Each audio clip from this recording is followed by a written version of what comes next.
دیکھو میں جوان لڑکیوں سے ایک بات کہتا ہوں کہ آج آپ اپنا گھر بسانے کی کوشش کرو کسی شریف آدمی سے نکاح کر کے. حرام مزے اڑانے کی کوشش میں مت لگو, کیونکہ پھر بڑھاپا بہت ستائے گا تمہیں. مرد تمہیں اس وقت تک, یہ جو دوست ہے نا فرینڈز, یہ ایزی لوڈ اور یہ سب جب تک کرائیں گے جب تک آپ میں جوانی ہے. جہاں ذرا سا یہ عمر کی زیادتی کی وجہ سے حسن خراب ہونا شروع ہوا, جیسے ٹیشو پیپر ہوتا ہے نا, استعمال سے پہلے بڑا اچھا ہوتا ہے, استعمال کے بعد کچرے میں پھینک دیا جاتا ہے, ایسے پھینک دی جاؤ گی کچرے میں. بہت ہو رہا ہے یہ, اور یہ زیادہ تر ہوتا ہے ان جو ماڈلنگ سے تعلق رکھنے والی خواتین ہیں نا, ان کے ساتھ تو بہت ہو رہا ہے. جب جوان تھیں تو ساری کمپنیاں آ کے بلاتی تھیں ماڈلنگ کے لیے, یہ والا پوسٹ چاہیے. جب تھوڑا سا ان میں جھریاں آنا شروع ہوئی تو کمپنیوں نے لفٹ کرانا چھوڑ دی. پھر ان کا کام صرف یہ ہوتا ہے کہ کہیں بڑی تقریب میں کسی شو میں بلایا, ایک ایوارڈ دے دیا, لوگ اس عزت کو دیکھ کے سمجھ رہے ہوتے ہیں ماشاءاللہ اب تک عزت ہو رہی ہے. وہ 4 منٹ کی, یہ آدھا گھنٹے کی, 1 گھنٹے کی ہوتی ہے. اس سے پہلے بھی کوئی پوچھنے والا نہیں اور اس کے بعد بھی کوئی پوچھنے والا نہیں ہوتا.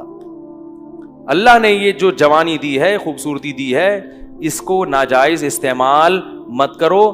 کسی شریف آدمی سے جلد نکاح کی کوشش کر کے اچھی فیملی میں جا کے اپنا گھر بساؤ اور اسی پر اکتفا کرو, گزارا کرو. کیونکہ جب بڑھاپا آئے گا نا تو وہاں آپ کو عزت ملے گی بہت زیادہ. کیونکہ جب عورت خاندان میں جاتی ہے کسی, تو جیسے جیسے عمر زیادہ ہوتی ہے اس کے گریڈ اسی حساب سے بڑھنا. ابے بول لیا کرو یار خدا کے بندو, اس کے گریڈ اسی حساب سے بڑھنا شروع ہو جاتے ہیں. جتنی زیادہ عمر بڑھے گی, پہلے ماں بنے گی تو ماں ہے, پھر دادی بنے گی.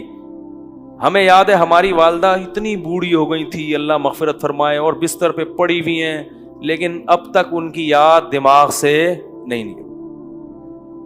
کچھ بھی نہیں کرتی تھی بیچاری, لیٹی رہتی تھی, لیکن وہ بھی ایک اچھا لگتا تھا. اور دل چاہتا ہے کہ کاش دنیا سے نہ جاتی. وہ بھی اب یاد آتی ہیں. بوڑھی ماں جتنی بوڑھی ہوگی اتنی زیادہ اچھی لگے گی. پھر ہمارے بچوں کی دادی تھیں, وہ بچے الگ پھٹے ہوتے تھے. ہماری والدہ اتنی بوڑھی ہو گئی تھی نا آخر عمر میں کہ ان کے ہوش حواس نہیں تھے, بستر پہ پڑی رہتی تھیں, بس بستر پہ پڑی رہتی تھیں, کچھ نہ بولتی تھی نہ سنتی تھی. بس جب تسبیح پکڑاؤ تو تسبیح ہاتھ سے گھمانا, عادت پڑی ہوئی تھی نا. آج جب بڑھاپا آئے گا نا تو بوڑھوں کو کچھ بھی دو گے نہیں, موبائل دو گے ایک دم ٹک ٹک شروع ہو جائیں گے. یہ جو نوجوان نسل ہے نا, ان کے بڑھاپے کی بات کر رہا ہوں, کیونکہ ساری زندگی تسبیح گھمائی ہے تو بڑھاپے میں کچھ بھی نہیں یاد رہا, دماغ کام کرنا چھوڑ دیا تھا ان کا. تو اب جب تسبیح پکڑاؤ تو خود بخود تسبیح. سورہ یاسین جب میرے بھائی پڑھتے تھے تو جو آیت کہیں وہ ایک حرف رہ جاتا تھا نا تو اگلا حرف ان کی زبان سے نکل جاتا تھا. سورہ یاسین بہت پڑھتی تھی. تو کچھ بھی نہیں کر رہی, لیکن پھر بھی گھر میں کیا ایک احساس ہے کہ گھر میں ماں موجود ہے. بچے بھی خوش ہوتے تھے. اس گھر میں لے گیا تو بچے کہتے تھے دادی کو گھسیٹ کے یہاں لے کر آؤ, ٹھیک ہے نا. ادھر بچوں کو تو دادیوں سے, بوڑھوں سے بڑی مناسبت ہوتی ہے. اس گھر میں لے گیا تو بچے کہتے نہیں اماں کو, دادی کو کہاں لے کر آؤ. بچے مانوس ہوتے ہیں. اگر اولاد نہ ہو اور گھر نہ بسایا ہو تو بڑھاپے میں یہ عزت ملے گی؟ کوئی محلے والے پوچھیں گے کیا؟ یا وہ اگر کوئی خاتون نے جوانی میں ماڈلنگ کی ہو تو کیا بڑھاپے میں کمپنیاں اس کو یہ پروٹوکول دیں گی؟ شکر ہے یار نہیں دیں گی نا, انہوں نے جواب دیا نہیں دیں گی. تو اس لیے یہ رنگ رلیوں پہ زمانے کی نہ جانا اے دل, یہ خزاں ہے جو بانداز بہار آئی ہے. اور یہ بھی یاد رکھو, جہاں اللہ نے عورت کو حسن بہت زیادہ دیا نا, اللہ عورت سے یہ حسن چھینتا بھی بہت جلدی ہے. مرد بہت دیر سے بڈھے ہوتے ہیں, عورتیں بہت جلدی بوڑھی ہو جاتی ہیں. مرد تو 40 سال میں تو پتہ چلتا ہے کہ آدمی بنا ہے. یہ تو مشاہدہ, ایک میڈیکل سائنس کی ایک حقیقت ہے اور مشاہدہ بھی ہے. 40 سال میں جب آدمی قدم رکھتا ہے نا تو قرآن کہتا ہے حتی اذا بلغ اشدہ, یہاں تک کہ اپنی بھرپور طاقت کو پہنچتا ہے. تو 40 سال میں تو مرد آدمی بنتا ہے اور زور پیدا ہوتا ہے اس کی آواز میں, اس کی چال میں. بہت ٹائم سے جا کے بوڑھا ہوتا ہے. اور لڑکیاں جلدی ان پہ بڑھاپا آتا ہے, ان کا حسن و جمال بہت جلدی ختم ہوتا ہے. یہ قدرت کا ایک اصول ہے, اس کو آپ چینج نہیں کر سکتے.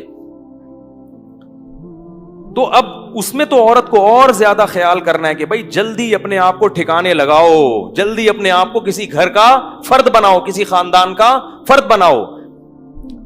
نہیں جی ابھی ہم نے جاب کرنی ہے, ایکچولی میں نے ایجوکیشن یہاں تک حاصل کرنی ہے, میں پی ایچ ڈی کروں گی, پھر میں ڈاکٹر بنوں گی, پھر میں یہ کروں گی. یہ خواتین کے فون آتے ہیں نا, میں ان کو سمجھاتا ہوں شادی کرو بھائی, نہیں میں یہ کروں گی, تو ٹھیک ہے کر لو.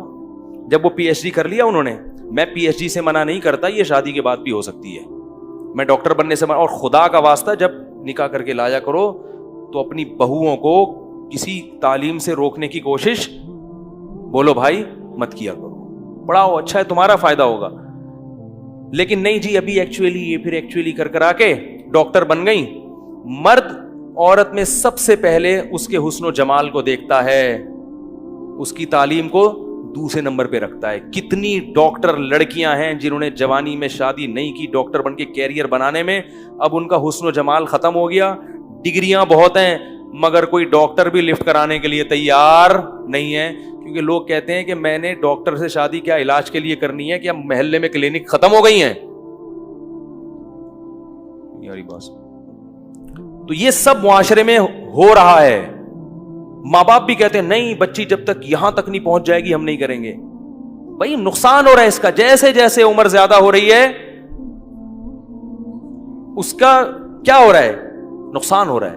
تو اسی لیے شریعت نے بھی کہا کہ جلدی نکاح. اور دیکھو نبی صلی اللہ علیہ وسلم نے خاتون کا نکاح کرایا, شوہر کو کہا کہ تم ان کو پڑھاؤ گے, قرآن پڑھاؤ گے. اس میں بتا دیا کہ نکاح تعلیم میں رکاوٹ نہیں ہے, یہی پڑھا دیں گے ان. تو یہ سب ہمارے معاشرے کی برائیاں ہیں اور ان کی وجہ سے زنا بہت تیزی سے پھیل رہا ہے. اس لیے قرآن نے کہا لا تقربوا الزنا, زنا کے قریب, یہ نہیں کہا کہ زنا مت کرو, قریب بھی. قریب کیسے جاتے ہیں, بیہودہ فلمیں دیکھنا, فحش ویب سائٹس دیکھنا, لڑکیوں سے بات چیت. آپ کہہ رہے ہو میری نیت اچھی ہے, مگر جوان لڑکیوں سے کنوارا آدمی جب بات کرے گا, شادی شدہ بھی کنوارا بھی, جب جوان لڑکیوں سے ہی ہو ہا ہوگا تو خام خامے لازمی غلط خیالات آئیں گے. وہ گناہ آپ سے ہوگا جو آپ نے کبھی اس کا تصور بھی نہیں کیا ہوگا. آپ یہ سوچ بھی نہیں سکتے ہوگے کہ مجھ سے کبھی زنا بھی ہوگا, لیکن بالآخر شیطان آپ سے وہ جرم بھی کروائے گا, اور یہ کہہ کے کروائے گا کہ توبہ کر لینا بعد میں, اور پھر بار بار یہی کہہ کے کرواتا رہے گا. اور پھر بڑھاپے میں بھی یہ بڑھاپے میں زنا کی طاقت ختم ہو جاتی ہے, زنا کی خواہش اور جذبہ ختم نہیں ہوتا. تبھی تو حدیث میں آتا ہے کہ بڈھا زانی قیامت کے دن سب سے زیادہ غضب ہوگا اس کے اوپر. اس لیے پتہ چلتا ہے کہ بڈھا بھی زنا کر سکتا ہے, جتنی اللہ نے اس میں قوت دی ہے اس حساب سے. تو یہ کبھی بھی ختم نہیں ہوتا.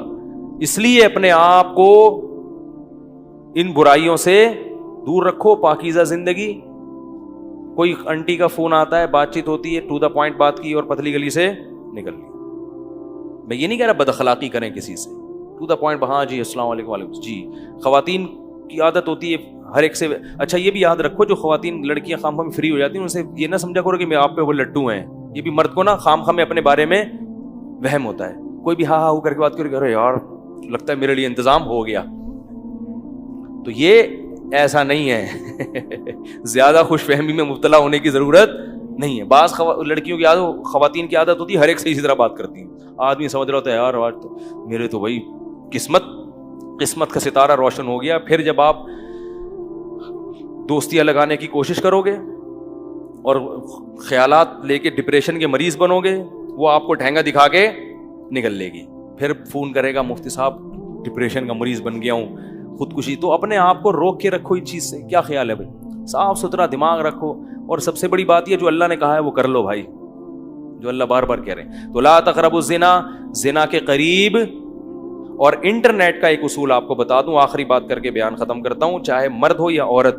انٹرنیٹ جب آپ نے گھر میں استعمال کرنا ہے تو کمرے میں تنہا کنڈی لگا کے نہ بیٹھیں. کتنے ہی نیک ہوں, شیطان برائی کی طرف لے کر جائے گا. استعمال تو آج کل سبھی کو کرنا پڑتا ہے, ضرورت ہے. تو انٹرنیٹ ایسی جگہ پہ کمپیوٹر رکھا جائے جہاں سب کا آنا جانا, یہ گھر کے سربراہ کی ذمہ داری ہے. بھائی کمپیوٹر یہاں لاؤنج میں ہوگا, سب آ جا سکتے ہیں, جس نے کام کرنا ادھر سامنے بیٹھ کے کرے, ٹھیک ہے نا. اور روم میں اگر ہے تو اس میں کنڈی لگانے کی اجازت بولو بھائی نہیں, دروازہ کھلا رہے گا. تو اپنے اوپر اعتماد نہ کرے انسان. اور ویسے بھی جب کبھی بیٹھو تو گھر کے کسی فرد کو ساتھ بیٹھا لو, اکیلے کیوں بیٹھتے ہو؟ کیا خیال ہے بھائی, کوئی شاعری دیکھنی انٹرنیٹ پر, بیگم کو ساتھ بٹھا لو. کیا خیال ہے؟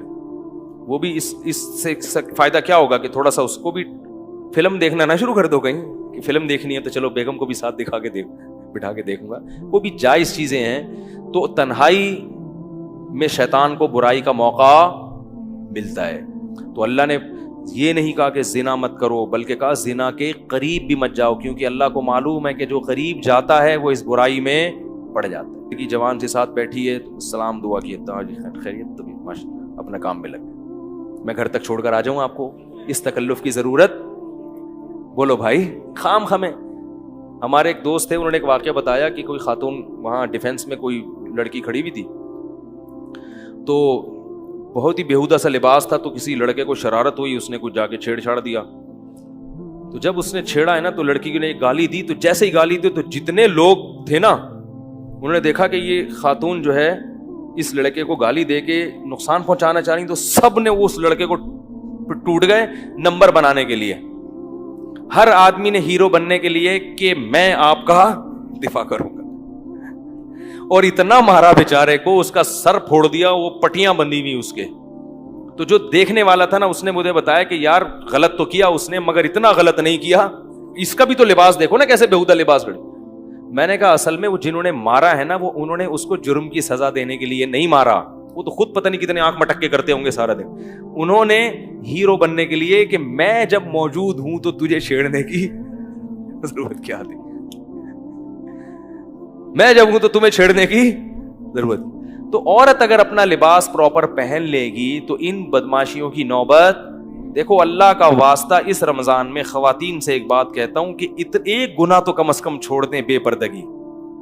پراپر پردہ کیا کریں، پراپر ڈریس پہنا کریں، نامحرم رشتہ داروں سے پردہ کر لیں. خدا کی قسم یہ ایک گناہ بھی اگر خواتین سے چھوٹ گیا اس رمضان میں تو انہوں نے رمضان کو کیش کرا لیا. عورت کے لیے اس زمانے میں نماز قضا کرنے کے بعد سب سے بڑا جرم بے پردگی ہے. سب سے بڑا جرم کیا ہے؟ اس سے بڑے فسادات ہو رہے ہیں، بہت معاشرے میں برائی پھیل رہی ہے. اللہ تعالیٰ اس جرم سے ہماری خواتین کو توبہ کرنے کی توفیق عطا فرمائے.